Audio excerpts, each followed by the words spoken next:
이번 시간에는 원천징수 파트 중 퇴직소득 관리에 대해 알아보도록 하겠습니다. 퇴직소득 관리는 여기에 보시면 인사급여, 근로소득 관리에 퇴직소득 관리에서 처리를 합니다. 항목들을 보시면 기본적으로 퇴직금 계산하는, 입력하는 부분이 있을 거고 이 세 가지, 나머지 부분은 정산을 통해서 지급명세서의 제출이나 이런 부분들을 할 수 있는 곳입니다.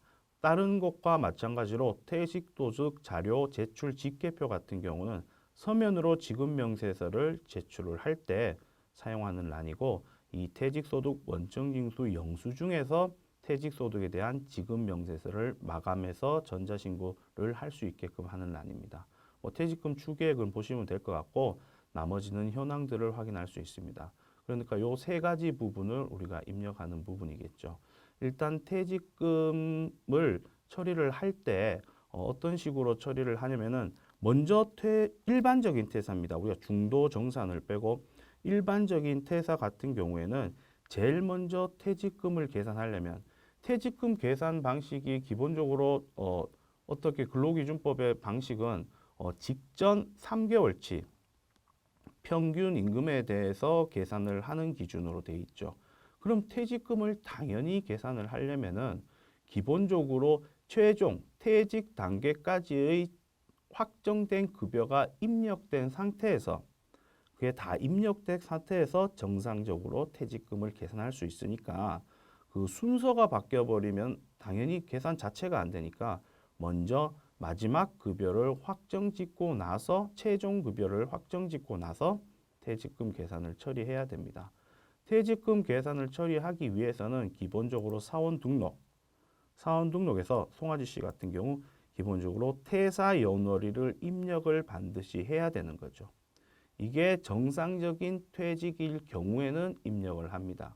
그리고 중도 정산, 우리가 퇴직은 실질적으로 하지 않았지만 법에서 정한 중도 정산이나 중도 정산을 할 수 있는 것들이 항목들이 몇 개 있죠.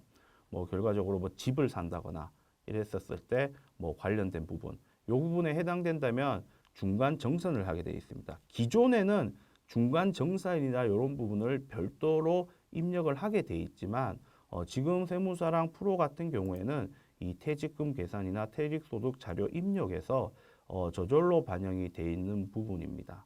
그래서 별도로 중간 정산에 해당될 때는 퇴사 연월일을 입력하지 않는다. 실질적인 퇴사인 경우에 입력하고 진행을 한다라는 부분 잘 기억해 두시면 될 것 같습니다.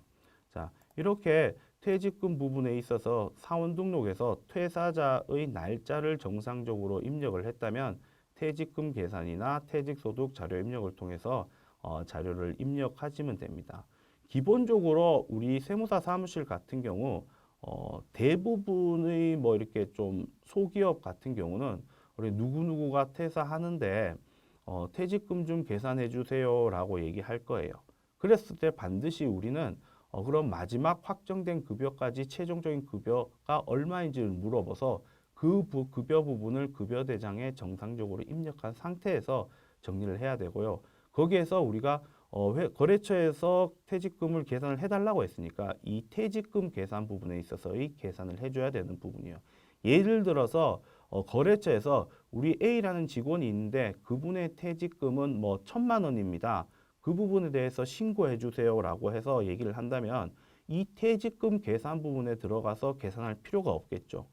회사 자체적으로 거기에 맞게끔 계산을 해서 퇴직금 금액을 정해줘 줬으면 우리는 퇴직소득 자료 입력에서 바로 입력을 하면 되는 거지 굳이 퇴직금 계산을 적용할 필요는 없어요. 그래서 퇴직금을 계산해 주십시오라고 했었을 때 이 퇴직금 계산에서 기본적인 퇴직금을 계산을 하는 부분이니까 이 부분을 한번 먼저 보도록 하겠습니다.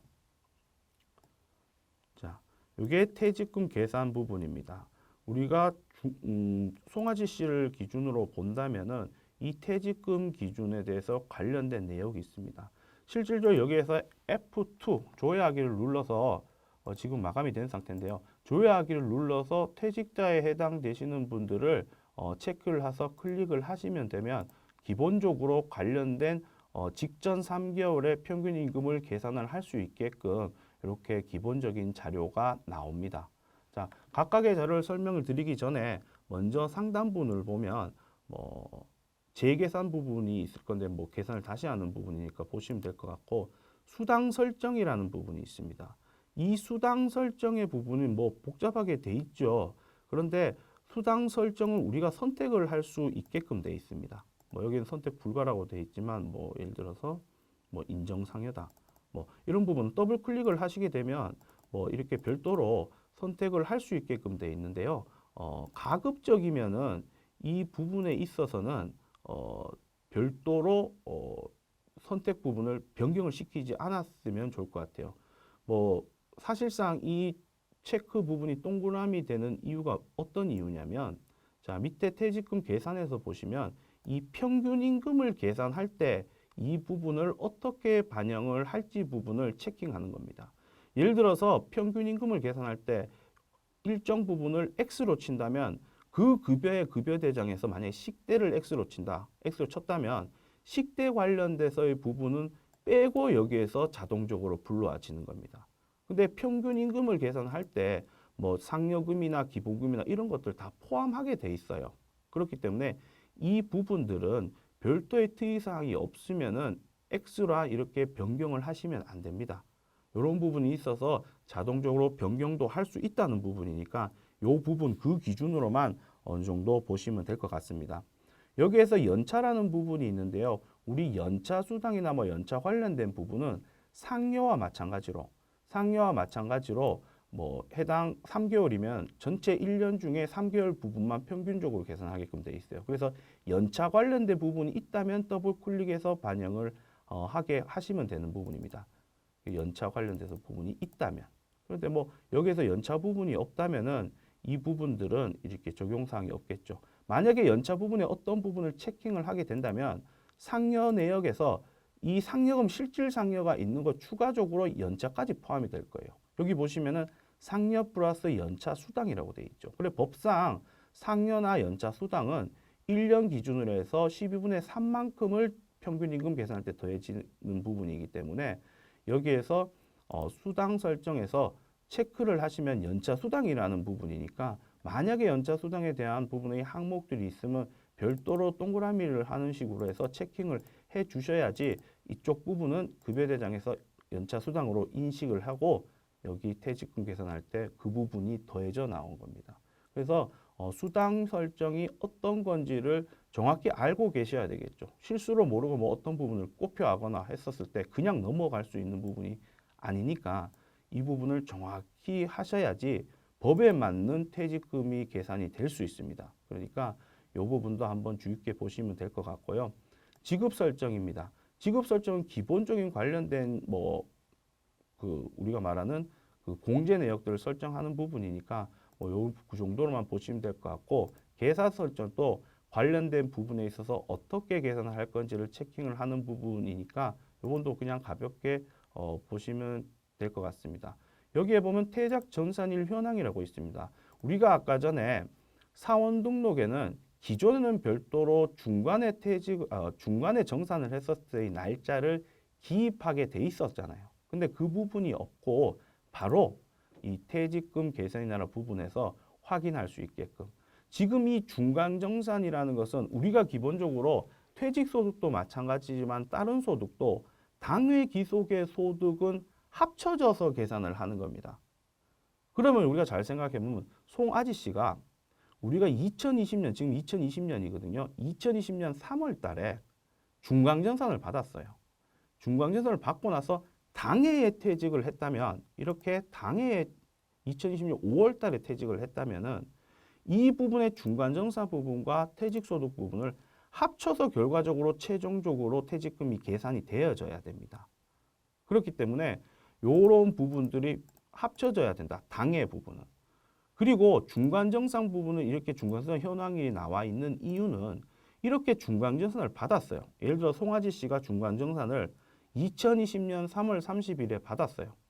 그리고 추후에 2021년인가 그때쯤에 퇴자를 한다면은 이 부분의 정산 일부분을 확인을 하셔야 되겠죠. 왜냐하면 중간정산일의 다음 날부터 입사일로 보고 아니면 정산 시작일로 보고 다시 2021년도에는 계산을 해야 돼요. 만약에 송아지 씨가 2021년 5월에 퇴사했다면은 이 정산 시작일은 2020년 4월 1일부터 뭐 2021년 5월 며칠로 이렇게 계산을 해서 퇴직금이 계산이 될 겁니다. 그렇기 때문에 이 부분도 잘 체크를 하셔서 한 번씩 이렇게 이 부분은 중간 정산하시는 내역들은 없는지 이런 부분들을 체킹을 하셔야 될 겁니다. 그래서 중간 정산일을 설명을 드렸습니다. 뭐 사용법 보기는 관련된 사용, 아까 전에 제가 연차수당 부분을 얘기 드렸죠. 그 연차수당 부분에 있어서 이렇게 체크를 해야 된다라는 부분의 내용과 전반적인 상단의 사용법에 대해서 나와 있으니까 한 번씩 시간이 되셨을 때 확인을 해 보시면 될 것 같습니다. 그래서 기본적으로 퇴직금을 산정하는 기본적인 세팅 부분은 정상적으로 사원 등록과 중간정산을 정상적인 상황으로 입력을 했다면은 이거는 뭐 자동적으로 불러오는 부분입니다. 이 3개월간의 평균 임금을 계산을 하는 것도 정상적으로 급여대장이 작성이 됐다면은 저절로 불러오는 거죠. 급여대장이 실수가 있었다면 정상적이지 않는 퇴직금이 계산이 되는 부분이니까 퇴직금 계산도 바로 이렇게 직전, 그러니까 최종 급여 부분이 정확하게 확정이 지어져야지 정확한 퇴직금을 계산할 수 있습니다. 이렇게 보셔서 전반적으로 퇴직금 계산은 뭐 특별하게 어려운 부분이 없고 지금 제가 얘기하는 수준으로 잘 보시면은 특별하게 뭐 나머지는 자동적으로 불러와지는 부분입니다. 그러니까 그 부분을 잘 이해하시면 될 것 같은데요. 여기 평균 임금이란 거는 뭐 어떻게 계산을 하냐? 보면은 뭐 상여 부분까지 포함해서 계산을 하는 건데 일단 상여가 없다 친다면은 이 부분 92일이죠. 이 금액의 전체 3개월 급여의 92일을 나누시면 됩니다. 나누면 평균 임금이 되죠. 그래서 여기에 기준으로 해서 퇴직금이 계산된다. 상여 부분은 평균 임금이 이렇게 더해져 갖고 계산하는 부분이니까 어쨌든 이 부분은 기본적으로 계산이 되니까 이 부분을 잊지 마시고 잘 보시면 될 것 같습니다. 퇴직금 계산에서요. 이런 경우가 발생될 수도 있겠죠. 예를 들어서 보시면 퇴직금 계산 부분인데요. 차기로 한번 볼게요. 차기에 제가 입력을 별도로 했는데 설악산 씨가 계세요. 이 설악산 씨. 이분 같은 경우는 2017년 5월 달에 입사를 했어요. 그리고 2021년 9월 달에 퇴사를 하셔요. 퇴사를 하는데 이분이 요즘 뭐 코로나 때문에나 뭐 이런 것 때문에 어렵잖아요. 그래서 한 달 정도를 무급 휴가로 이렇게 급여를 안 받고 쉬셨어요. 설악산 씨가. 쉬었을 때 우리가 퇴직금을 어떻게 계산하냐? 이 잘 보시면 이 기준, 우리 프로그램 기준으로 본다면 92일로 계산돼서 610만 원 2개월치 부분에 있어서 평균임금이 계산될 겁니다. 그런데 우리가 노동부 우리 근로기준법상에는 이렇게 계산하면 안 돼요. 이 부분 무급휴가에 해당된다면은 회사에서 승인을 했다면은 이 부분은 제외하고 계산이 돼야 되는 거예요. 그래서 정상적인 퇴직금 계산은 이 프로그램에 나와 있는 게 아니라 610만 원에 92일을 나누는 게 아니고 사실은 61일을 나누는 게 정상적인 평균 임금 계산입니다. 근데 프로그램상은 이 부분 급여 산정일을 뭐 8월 1일로 하더라도 이 부분이 반영이 지금 현재는 안 되는 상황이거든요. 그래서 제가 생각하기에 이 부분에 있어서 어떻게 계산을 하냐라고 봤었을 때 뭐 정확한 부분이 아닐 수는 있겠지만 어쨌든 우리가 수기로 해야 되겠죠. 예를 들어서 610만 원에 92일을 나누면 어떤 수치가 나올 거예요. 그게 사실상 퇴직금 계산할 때 정답인 평균 임금입니다. 그 임금을 여기에 임의의 숫자를 넣어서 결과적으로 이게 정답이 되게끔 조정을 하는 수밖에 지금 현재는 없어요. 예, 그러니까 우리가 평균 임금 개념과 만약에 무급휴가가 발생되는 사람이 있으면 이 부분을 빼야 된다. 빼고 계산을 한다. 이런 부분을 잘 보셔갖고 진행을 해야 됩니다. 3개월 기준에서 중간에 급여를 받지 않고 일을 안 한 분이 있으면 2개월치 기준으로 해서 평균 임금을 산정을 해야 된다는 거 이렇게 생각을 하시면 될 것 같습니다. 자, 그래서 퇴직금 계산 부분은 전반적으로 기본적인 사항들이나 뭐 이렇게 설정이나 이런 부분이 잘 되어 있다면은 자동적으로 정상적으로 계산이 되죠. 뭐 우리 세무사랑 프로 같은 경우는 모든 입력이나 모든 구조가 정상적으로 틀리지 않게 입력을 했다면은 나머지 부분에 있어서 뭐 소득세율이 얼마고 뭐 근로연수가 어떻게 돼서 어떻게 빠지고 이런 부분은 당연히 프로그램이니까 기본적으로 다 계산이 틀리지 않게 계산이 됩니다. 그러니까 뭐 계산이 틀리는 것 같다 이런 부분들 본인이 입력이나 이런 부분에 있어서의 오류나 실수가 있었기 때문에 이 부분이 잘못돼서 나오는 부분이지 그런 부분들을 어쨌든 잘 보셔갖고 정리를 하면 될 것 같습니다. 이렇게 퇴직금 계산에서 기본적으로 계산이 완료되었다면은 이제 여기에서 그냥 계산이 불과한 겁니다. 퇴직금 계산은 아, 이 사람의 퇴직금이 얼마고 세금이 얼마나구나라고 계산에 불과한 거고 우리가 원천징수를 하고 지급명세를 제출하려면은 이 부분이 아니라 퇴직소득 자료 입력에서 정상적으로 최종적으로 입력을 해야지 되는 겁니다. 자, 퇴직소득 자료 입력을 보시면은 지급월 기준으로 해서 조회가 되게 돼 있는데 뭐 예를 들어서 송환 씨 같은 경우 5월 달에 퇴사를 하셨어요. 자, 5월 퇴사했고 해당 사항이 있는 부분을 체킹을 하면 됩니다. 소득자 구분은 1번. 자, 그렇게 해서 송아지 씨 같은 경우는 이제 5월 달에 우리가 말일날 퇴사가 됐습니다. 자, 이 부분을 보시면 뭐 지급 시기 기준이라는 것이 조금 뭐 잘 보셔야 되는 부분이죠. 귀속 시기가 아니고. 그러니까 퇴사일에 퇴사한 달에 그날에 퇴직금을 받았으면 5월이 되는 게 맞죠. 그런데 5월 달에 퇴사했지만 6월에 지급을 받았다 그러면 우리 지급연도 6월로 해갖고 계산을 해야 되는 부분이니까 이 부분을 생각하시면 될 것 같고요. 여기에 4번 부분에 우리가 퇴직금 계산을 정상적으로 했다면 사원 등록에 F2를 눌러서 결과적으로 기본적인 F2를 누르면 기본적인 사항들이 퇴직금 계산 쪽에서 자동적으로 불러져 나옵니다. 만약에 아까도 설명드렸지만 회사에서 퇴직금이 얼마니까 퇴직금 계산해주고 신고해 주셔야 한다면은 여기서 바로 입력을 하는 거죠. 퇴직금 계산에 불러올 필요가 없죠. 그래서 일단 송아지 씨는 우리는 정상적으로 퇴직금 계산을 하고 이렇게 불러온 상태입니다. 이 상태에서 제가 좀 전에 설명드렸지만 이 송아지 씨 같은 경우는 지금 현재 퇴직금 계산에서 보시다시피 이분은 당해에 중간정산도 받고 나서 몇 달 있다가 퇴직한 분입니다. 그래서 이 부분 같은 경우에는 우리가 별도의 정리를 할 때 이렇게 불러오고 나서 최종적인 퇴직을 할 때 불러오고 나서 요 최종적인 거는 이 퇴직금 계산에서 나올 겁니다. 그 상태에서 중간지급분을 별도로 F2나 이런 조회를 통해서 확인을 눌러서 중간정산 지급을 만들어 주셔야 됩니다. 없이 하면 잘못된 거예요. 당해 기속된 퇴직금은 당해에 합산해서 결과적으로 계산되는 부분이기 때문에 당해 중간 지급이 있다면은 여기에 불러오기를 통해서 정리를 하는 겁니다. 반드시 이 불러오는 것은 당해에 중간 지급이 있었을 경우입니다. 해가 달라지면 이 부분 불러올 필요 당연히 없겠죠. 그러니까 그 부분 유념을 하시고 송아지 씨 같은 경우에는 어쨌든 간에 당해에 중간 지급하고 최종적으로 퇴직을 하신 분이기 때문에 그 부분 유념하시고 이 조회를 볼 때 자동적으로 기본적으로 불러오지만은 해석을 정상적으로 틀리지 않았는지를 보셔야겠죠. 이 기산일이 이때였는데 우리가 5월 퇴사일이 아니라 중간 정산일이 3월 30일이었지. 그러면 최종 퇴사한다면은 우리가 기산일은 4월 1일이 되겠죠. 이 부분이 맞는지도 최종적으로 저절로 불러오지만은 한 번씩은 최종적으로 맞는지 알고 확인을 하셔야 되는 거죠. 여기에서 추가적으로 퇴직에 관련된 어떤 식으로 퇴직됐는지를 이제 체크를 하셔야 되겠죠.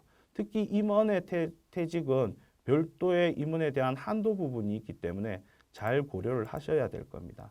사실 사원 등록에서 임원에 해당된다면은 우리가 여기에 보시면은 추가사항 입력에 임원 여부를 체크하게 되어 있어요. 임원에 해당된다면은 사실상 이 부분을 여러 체크해서 진행을 하셔야 되는 부분이겠죠. 그래서 이 부분도 실질로 퇴직금 계산에 해당된다면 불러오기를 통해서 저절로 계산이 되고 그게 아니라 바로 회사에서 퇴직금을 지칭했으면은 불러오기를 통해서 이 부분이 불러와질 거고 이 퇴직금 급여는 불로와지지 않을 겁니다. 그럼 회사에서 우리 1,000만 원입니다. 송아지 씨 퇴사할 때. 그럼 이 1,000만 원을 넣고 계산이 자동적으로 밑으로 될 거니까 여기만 정상적으로 진행된 거면 그렇게 계산을 하시면 될 것 같습니다. 그리고 그러니까 어쨌든 이 두 개가 합쳐져 갖고 되다 보니까 1년 기준으로 합쳐져서 계산해 보니까 결과적으로 이 송아지 씨는 마지막 퇴사할 때는 한 7만 원 정도 환급을 받게 되는 구조로 된 거죠. 그래서 이 부분도 보시면 될 것 같습니다. 자, 나머지 사항은 보시면은 자, 이 부분 어쨌든 정상적으로 불로와지거나 입력을 하시면 되고요. 밑에 내역들도 있습니다. 밑에 내역은 뭐냐면 일단 과세의원 계좌 명세입니다. 과세의원 계좌 명세가 뭐냐면은 우리가 퇴직연금 계좌 있죠. 개인형 퇴직연금 계좌로 그 부분으로 입금을 할 거면은 우리가 퇴직금을 유예시킵니다. 유예시키니까 거기에 관련되면은 이 금액과 관련된 자료를 받아서 입력을 하시면 되죠. 지금 현재 퇴직소득 자료입력 안기부 씨를 기준으로 보면 퇴직금 원천징수 영수증 쪽에 안기부 씨. 자, 안기부 씨 보면 기본적으로 보면은 퇴직금에 대한 산출세액이 90 얼마 나오고 이렇게 했는 부분이 있는데 이 퇴직연금 계좌 부분이 있기 때문에 이연소득세가 이 정도 빠지게끔 돼 있는 겁니다. 그러니까 원래는 20만 원 정도 퇴직금을 원천징수해야 되지만 이연하는 금액이 500만 원 정도 있음으로써 이렇게 계산돼서 최종적으로는 29,600원 정도의 소득세를 원천징수를 하라라는 부분이니까 이 연금계좌 부분이 있다면은 그 부분도 확인을 하셔갖고 보시면 될 것 같고요. 확정급여형 퇴직연금 가입일은 말 그대로 우리가 확정급여형 퇴직연금 가입일이 있으면 그날 입력하시고요. 이 부분은 이제 퇴직금, 임원퇴직금에 대해서 기간을 달리해서 퇴직금을 계산하나 한도 부분을 체크하는 부분이니까 이 부분은 임원이었었을 때 임원 한도를 위해서 필요한 자료다.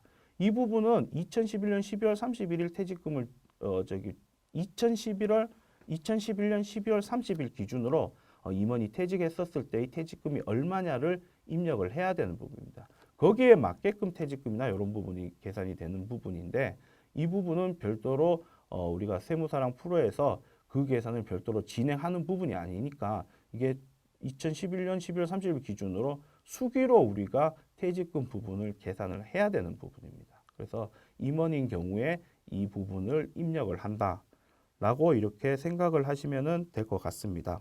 자, 이렇게 퇴직금 관련된 부분을 모든 것을 완료를 했으면은 뭐 월별로 했으면 마감을 해놓으면 월별 마감을 해놓으면은 실수나 이런 부분이 없겠죠. 그래서 월별로 했을 때마다 가급적이면 마감을 해놓으면은 뭐 오류나 다른 것들이나 이런 부분들이 실수가 적어질 수 있겠죠. 그래서 이 부분을 모든 것을 완료를 했으면 우리가 퇴직소득 원천징수 영수증에서 1월부터 12월 아니면 뭐 사실 지급연월이면 2020년 1월부터 2021년 뭐 2월이겠죠. 왜냐하면 퇴직소득 같은 경우도 지급하지 않아도 다음 연도 2월 달에 지급한 걸로 봐서 다음 3월 10일까지 원천징수하고 지급명세서도 특례에 해당되니까 해당 연도의 말일에 지급한 걸로 봐서 다음 연도 3월 10일까지 이렇게 지급명세서를 제출해야 되니까 뭐 어쨌든 그 부분에 대해서 이렇게 정리를 하셔서